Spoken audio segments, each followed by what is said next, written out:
Hi everyone. Good morning or good afternoon, depending on your time zone. I'm really excited to be having a conversation today with Rabbi Dr. Yosef Lynn. So I'm just going to invite him to the live. We're going to be talking about making the most of your Shabbos. So let's just give it a second. We're going to give everyone a few minutes to join, and I'm going to invite Rabbi Lynn right now.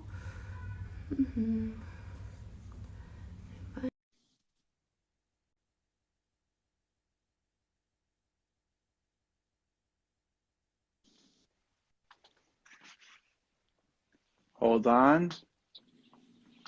Can you hear me, Can you hear Lauren? me, Lauren? I can't hear you.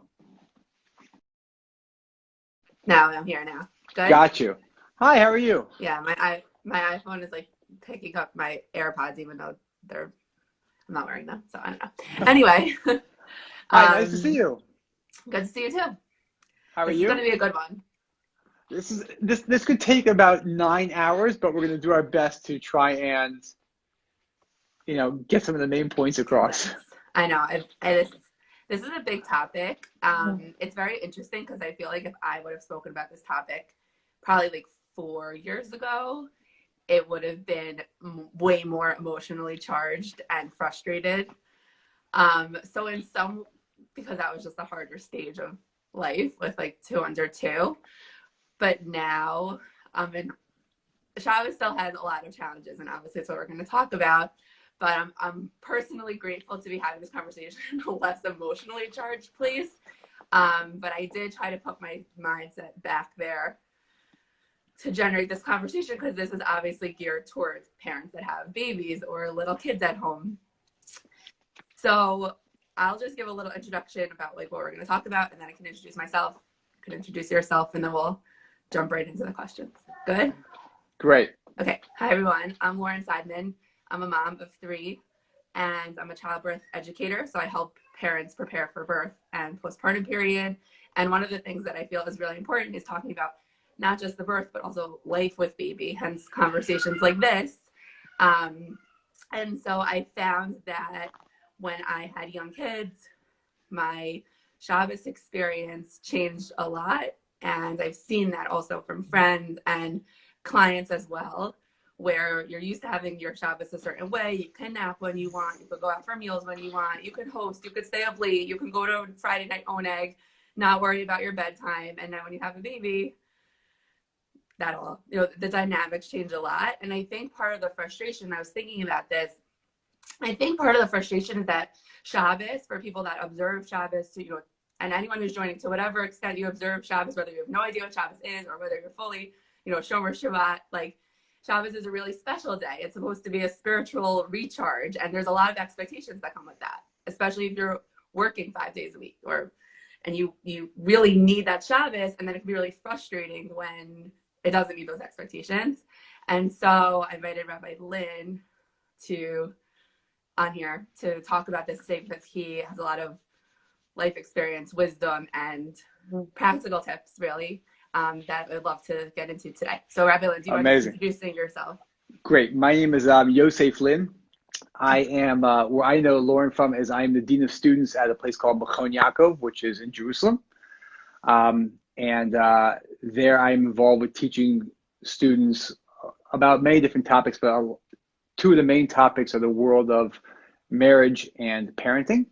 And then in another part of my life, I also spend a lot of time in the world of executive coaching. So those are kind of 2 areas where, again, topics like this of, work-life balance and family dynamics and our well-being are kind of things I'm immersed in all day long.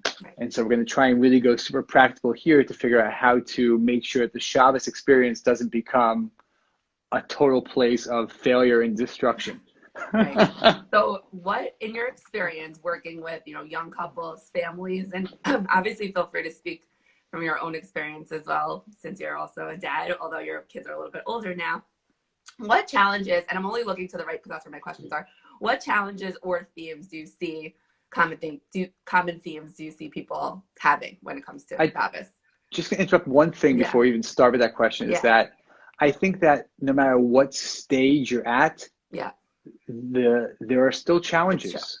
That's true. and there are things that can come up. And Yeah. like I was, getting ready for this, I didn't even like look back to like back in the day when my kids were young. I'm like, okay, right now Now, it's things are true. not going so hot. So what can I do? So I just want to let you know, just before we start, I just want to make sure that we're clear. Like I really feel this topic is across the board. Uh-huh. So you mean there's Um, no light at the end of the tunnel?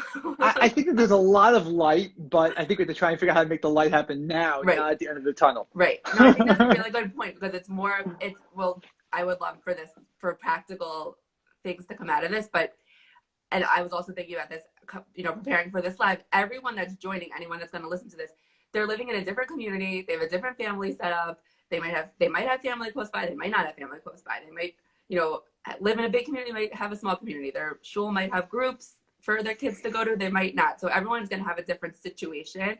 So I think it would also be really helpful if there's certain, like, I guess, guiding principles or bigger picture concepts that maybe everyone could apply based on their unique situation, because obviously everyone's situation is going to be different. Like you said, older kids also present challenges. Okay, so with Great. that, So I'll tell you the three biggest roadblocks that I see. Okay. Number one, couples are not communicating about it. How's it going? What works for us? Not what works for me, what works for you, what works for us. Yeah. And I'm even so concerned about the kids. You're going to, we've spoken about 10 trillion times, there's a choice to invest in your children or your marriage. Always choose the marriage. Right. But number one, there's not enough communication about what's going, well, what do we need? Okay. And something that's happening once a week that you're investing time, energy, and money in. And even more than that, there's a certain pressure because, like, if it doesn't go well, now you're going into the week with this crazy Shabbos experience, like, okay? So number one, no communication. Number two is I think that there are crazy expectations. People have these expectations that, like, great, when maybe my family is way more established and the kids are more mature and everything else, like, okay, maybe at that point things can look a little bit more normal, but we have these expectations that our life should look like that right now. Uh-huh. And so I think that creates a lot of tension where we see this image of where we want to get to or what we want our homes to look like. But, it's like, I can't tell you how many young mothers I speak to where they have a young, toddler. They say, but look at this lady. She has 7 children. She's just fine. Okay, great. But you didn't know her when she was, newly married with a toddler. Right. Right. So we have these crazy expectations that I find get in the way a lot. Okay. Number 3 is I think that people don't think outside the box. Right. And we get so stuck in a very conservative view of what those 24 hours should look like. And I'm not talking about anything halachic. I'm just saying, like, how things should go. There's certain formality and there's certain things that need to happen. There's certain experiences and I think that we don't think outside the box, and there's a whole world of creativity that can happen that can change the experience drastically. So I know we're talking big picture right now, but those are the 3 major roadblocks I see that get in the way of people really being able to maximize this Shabbos experience. And we all know that if these 24 hours of where we are shutting off from the world, if they go well, it can really just rejuvenate your life and give such positive energy to the week. And like we said, the ramifications of it not going that way are pretty serious. 100%. It can't, because it can be such a recharge. And so I think people want that time to recharge, whether that's physically, let's say they want to take a nap or rest. They want to be able to daven or, pray for a longer period of time, especially for women. And I want to get into that specifically. They want to have family time. Maybe you want to see your friends. You want to cook something special to make the day more special. So sometimes it feels like these different goals and priorities can be competing with each other. For example, if the husband wants to go to a certain synagogue to daven, but that has that means he's going to be away for a longer period of time, which then means the mom is going to, if she's staying home with the kids, she's going to be home with the kids and she's not going to get that opportunity. And then you might want to host friends for lunch, but then that meal is going to go longer and then you don't have the opportunity to nap, or your kids are going to get more cranky, or maybe you want to go out for lunch, but then it's smack in the middle of your kids' nap time. Like, how do you recommend people, I guess, take a step back and instead of showing up to Shabbos and being like, this is a crisis, what are some of the things I guess people can do as they go into Shabbos to try to you know, like you mentioned communication. So what are some of the things people should be talking about, presumably in advance, right? Not like Friday night. So Listen, what does that look like? anything that you're doing Friday afternoon, like you're already done. Okay. Okay. So what And day should we start talking about so it? I'll tell you, I think that, you have to find time, I would say, over the course of the weekend after Shabbos to really have a conversation with your spouse. And here's an important thing. This conversation is always happening. What I'm going to explain right now, it's not like, okay, at this stage of your life, you have to have this conversation and not then. The dynamics in our homes are always shifting. Right. Okay? Our marriage may be in a certain place. There could be certain dynamics with kids. There could be extended family issues. There could be extenuating circumstances that came up over the week. Who knows? But you've got to get clear, okay? What are the priorities right now for our family that we need to try and accomplish on Shabbos? Mm-hmm. It may be that the number one priority is figuring out how our marriage can get more time together. Okay. And therefore, when you have that clear, everything else gets worked out, because you know what it may be? It may be we're not having guests. We're going to get takeout food for both meals so we can be more relaxed and not stressed out. We're going to put the kids to bed before Friday night so we can hang out together. We're going, like, when you get clear, like, what the priorities are, right, then all of a sudden everything fits into that. Okay. But if you don't have that clear, if your husband has one set of priorities and you have a different set of priorities, so basically what you're going to have is, a Royal Rumble in a beautiful way for 24 hours of everyone fighting for what they need. Yes. But this is always changing. You Right. may find there are periods of time where, wow, it's been a crazy summer. Our kids just need us in a relaxed way for the course of Shabbos for the next months. And therefore, that's what your focus becomes. And therefore, what can we do to minimize everything else so we can actually pay attention to that? Yeah. Yeah. And if you try and accomplish everything, you want the great meal, you want good energy, everyone gets a nap, the food is delicious, the friends come over, it's like not happening. Right. Right.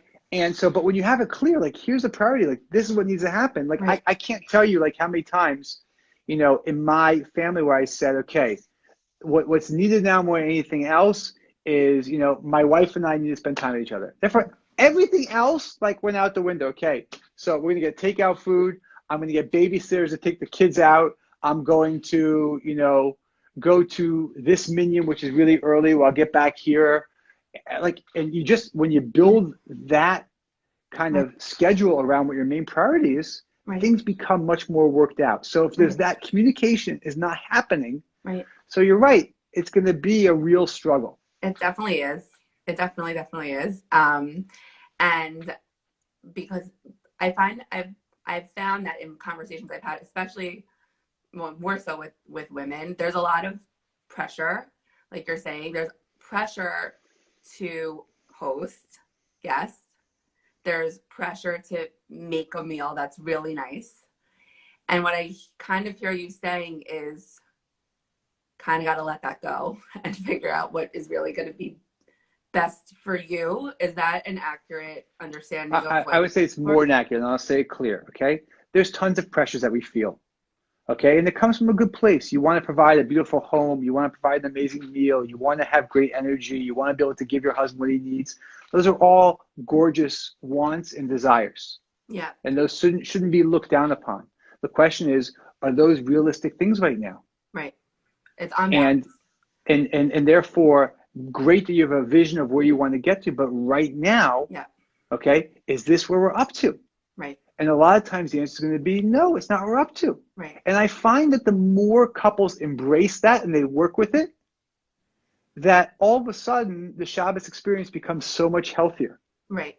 So you're saying, maybe the food wasn't so good and you didn't have any friends over and you didn't, but like, if we see like, whoa, this actually worked for us, and we're walking out more energized. Yeah. So that's an amazing thing. Totally. So what you're saying is that it's not selfish to prioritize what you need. Listen, we always speak about the world of self-care and the importance of how that impacts our marriage and how that impacts our parenting. Okay? Yeah. Your needs are super crucial here, especially for whoever that person is, the husband or the wife that is in that main kind of home providing role. Like, it's really important because what we all know is like this, Lauren, and this is super important. Okay? Our energy is the most important thing that we bring into Shabbos. Yeah. If you have guests and you have an amazing, meal with 5 courses and you have, but we're resentful or we have bad energy Yeah. or the marriage isn't functioning well, yeah, all of that is irrelevant. doesn't matter, right? It's so true. Speaking from personal experience, it's so, so true. I actually got a question from someone that I feel like is relevant to bring up here. So she was asking about, preparing for Shabbos, like Erev Shabbos, which for anyone listening, just to be clear, that's like Friday or Friday afternoon. It's a really stressful time. You're on a time clock. Once it's 18 minutes before sunset, you're done. Time's up, right? Turn into a pumpkin. And especially like in the winter time, that time is very early. So it becomes even more stressful. But anyway, it's always a stressful time. And she was asking about Erev Shabbos and preparing, and it's a stressful time. And like it's just a lot of tension. And her question was, first of all, is that bad for my kids? Her kids are young. They're like 2.5 and baby. Is that one, is that affecting my kids? But my question on that is, I think, which that's what you're saying, like, how is that affecting you as the parent? What suggestions would you have to make those preparations less So I stressful? think like this. I think that first of all, it's a very normal thing. Okay, it's a very normal thing. But I think we have to figure out, like, let's say I'm preparing for like an amazing meal, but the expense of that is going to be, it really impacts my well-being. Okay. My kids don't really like being home on Friday afternoon. So like, what's more important? Mm-hmm. Like, what's more important? And what's going to be so much more important is your well-being, your kids being happy, and that energy is going to go way further than the fact that, like, wow, the brisket was really unbelievable. And, so we have to, what happens is we get stuck so many times as far as this expectation of what we think has to happen, and we put that at the expense of the really important things. Mm-hmm. Okay. Now, obviously, people have to figure out there are lots of tools and tactics out there of what people can do as far as getting ready early for Shabbos and things that can be prepared ahead of time. Right. That's a whole world, and there's lots of great strategies. Right. There's a book that I was looking at called 1,001 Tips. Oh, wow. Okay, which is an amazing book. And it's all about strategies for families, practical things based off the whole, Jewish calendar. What can you do just to make things go smoother? And there are lots of tips out there. So I'm not going to go through them right now, but there are lots of things that people do in order to maybe make these things happen on Wednesday, Thursday. But again, many people can't do that because they're working. Right. And a lot of times in homes today, you have both parents are working. Right. Right. So again, when we get the priority clear as far as like what's really important right now, then you might find that, wow, many of those things that you have on your plate on Friday, you know what? Not so important. Right. Make it easier for yourself. And people don't give themselves permission enough to make this easy and enjoyable. And if you come to the Shabbos experience as a spouse with really great energy, no money can buy that, and it's the greatest thing to bring into Shabbos. Yeah. Wow. I love that.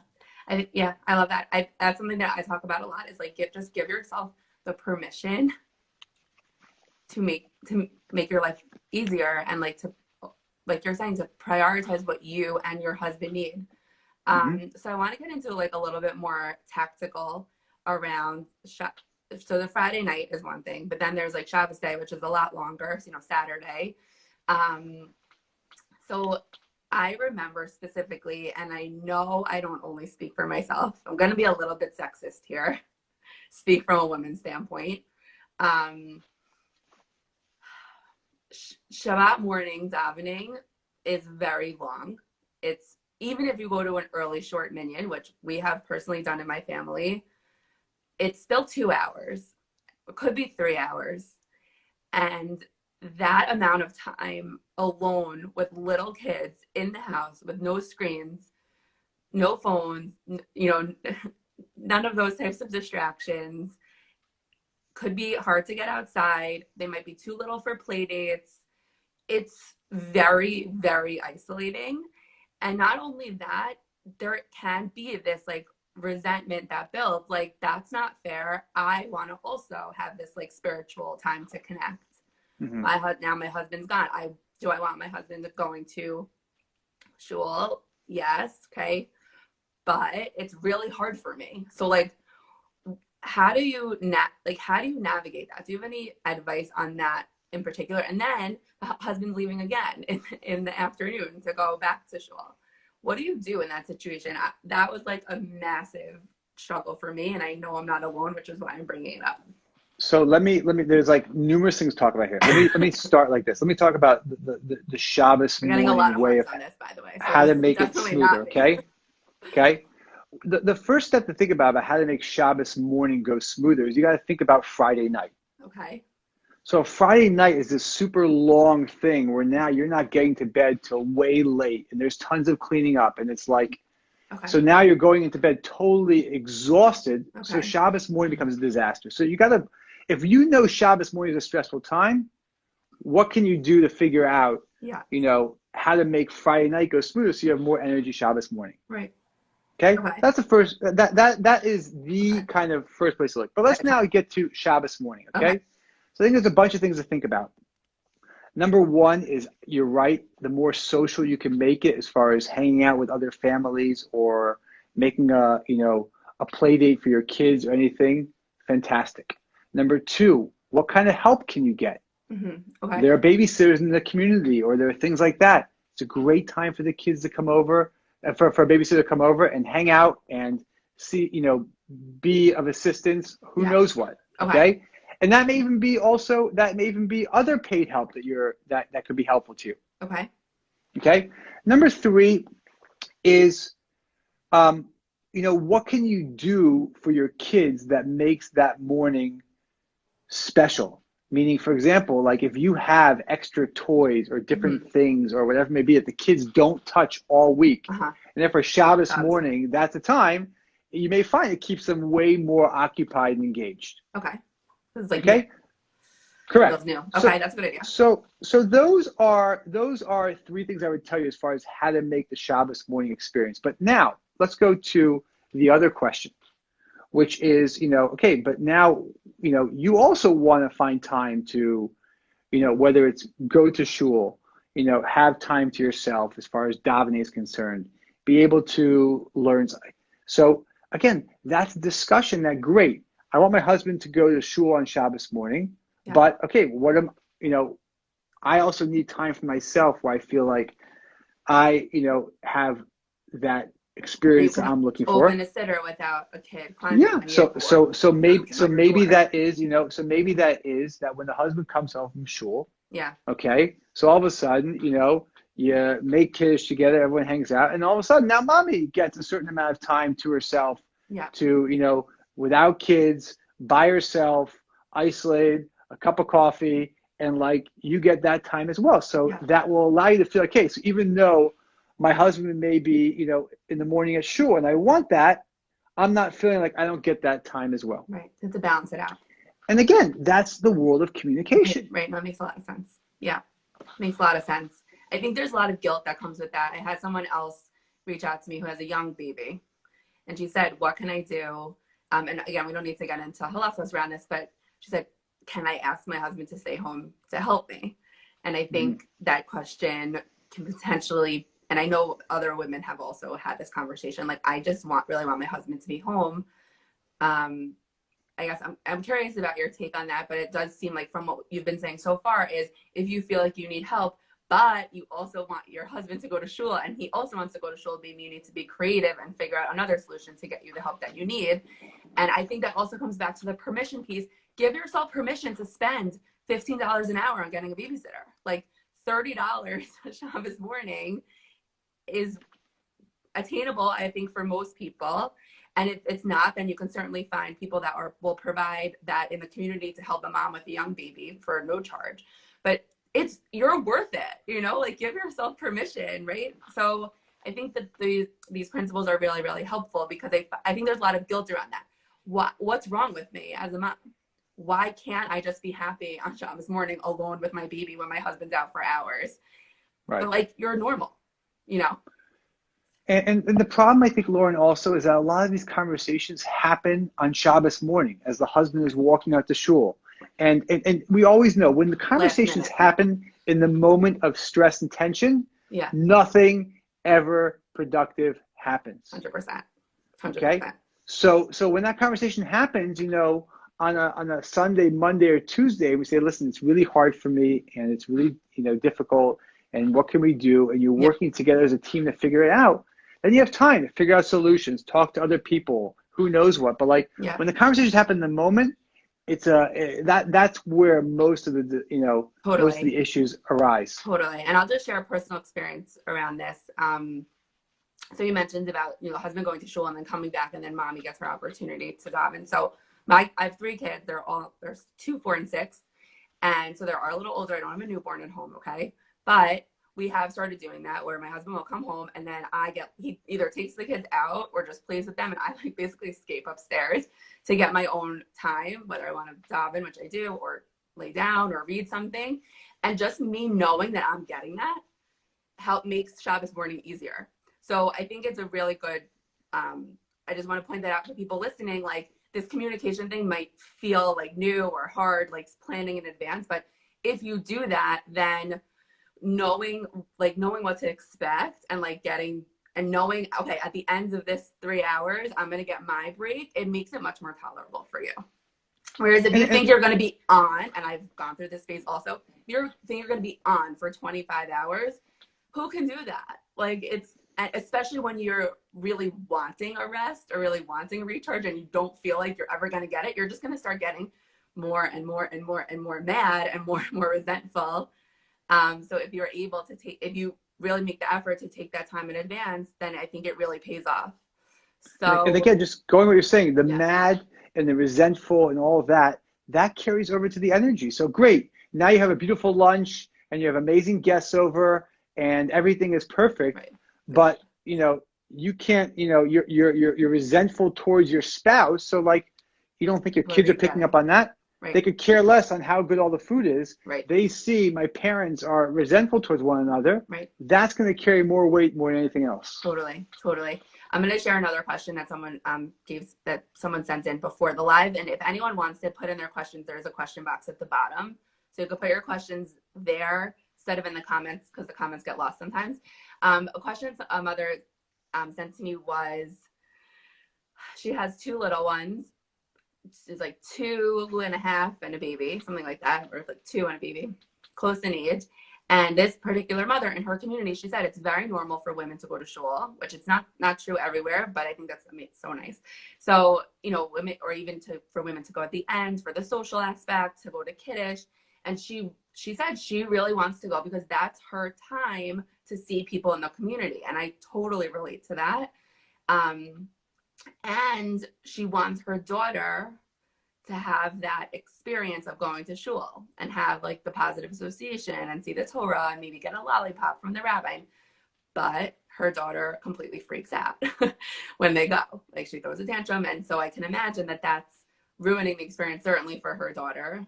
She's not getting a positive experience, but also for the mom, she wants to go and socialize with people. And she's wrangling a toddler that's trying to hyper extend herself out of her arms the whole time. It's not enjoyable. What would you suggest to someone in that type of situation? You really want to do something, but your kid is making it. I think that I experience things in a certain way and our kids aren't as interested. Yeah. And I think that the greatest way that kids get excited by things that we want them to get excited by is not necessarily when we take them and make them experience that, but just when they see our excitement. Right. So it may cause way less tension if, that Shabbos morning, you get a babysitter or, someone to help out. The mother goes to the Kiddush or to shul and it's enjoyable. She sees friends. She gets some time by herself. She comes back with a few lollipops from shul. And all of a sudden the mother walks in with great energy. The kid is also not stressed out because the kid didn't have to go through that experience. Right. And therefore, okay, when the kid gets older, and they're more mature or they have less certain fears, okay, so maybe they'll try it. And you know what? Maybe they won't. Right. But right now we know something very clearly. This is an important experience for the mother. So let's make that happen. Okay. That makes sense. Right. I had a feeling you might say something like that. I wasn't going to assume, but I'm glad that I figured that out. No, but it's a really good point. be creative. So that's one of the points that you brought up in the beginning, thinking outside of the box, right? How can we make this work so that everyone's happy? I know we only have a couple minutes left. So I wanted to just, I guess, end on like a positive note. Another message that I got was, I love Shabbos with my kids. This is what a follower messaged me. I love Shabbos with my kids all week. We have, we have our phones out and the computers and whatever. And on Shabbos, I'm able to be really fully present with my kids.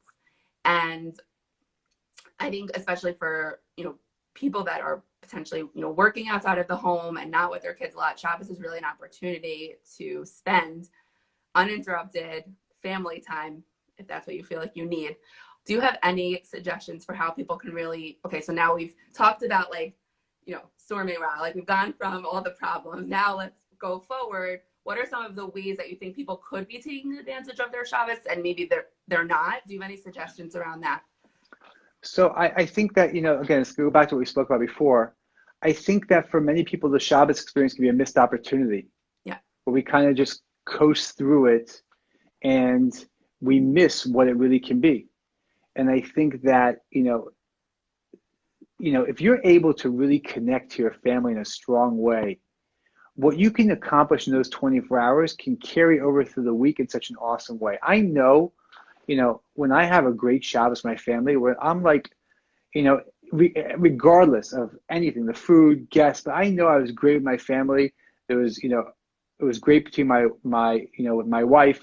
I was really able to give my girls the attention that they needed, and we spent time together. And like, it was just, when I'm able to do that, the spillover is awesome. The problem is a lot of times is that we don't think about what can we do to enhance our Shabbos experience.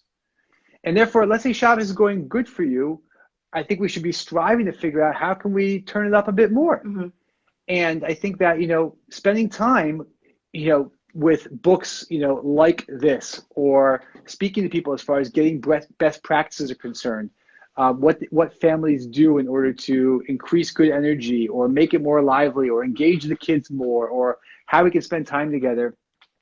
I think that if it's a solid time, I think we should be striving to also make it more solid. Yeah. And I think that just too many people kind of just go through it. Right. If you spend a lot of your time on Shabbos speaking about what's going to be Saturday night and Sunday, I think it's a missed opportunity.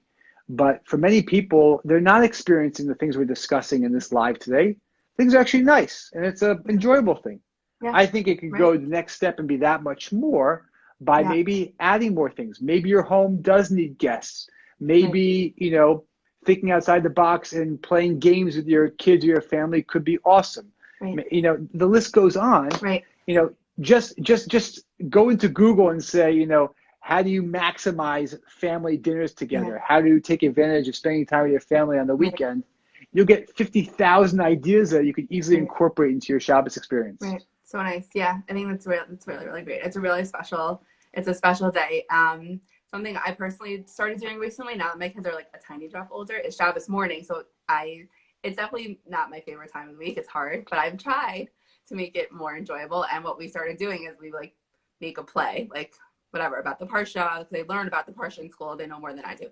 And we like make a play with stuffed animals, or like we even just read the Parsha, and they just love it. Amazing. And so and then I also feel like I'm like learning something. So like, go me, I'm learning on a preschool level, but it's really, really nice. It's bonding. So I think it's a really great point. Like, okay, so we have some issues. We're going to communicate. We're going to try to strategize. And now hopefully we get to like a stable ground. What can we do to take it up a notch to really make the most of your Shabbos, which is what this live is called. 100%. 100%. Thank you so much for this conversation. It's very clarifying. I think when you put out those principles, like all the nitty gritty questions that I get or the issues that I've had in my own head, it's sort of just like cuts through all of that, So I hope that others who joined or who watch this later will feel the same and be able to apply what we spoke about to their own unique family. So, okay. Lauren, thank you so much. Keep up your tremendous work. Regards to your husband, and thank you again for everything. Thank you. Take care. Okay, take care. Bye-bye. Bye-bye.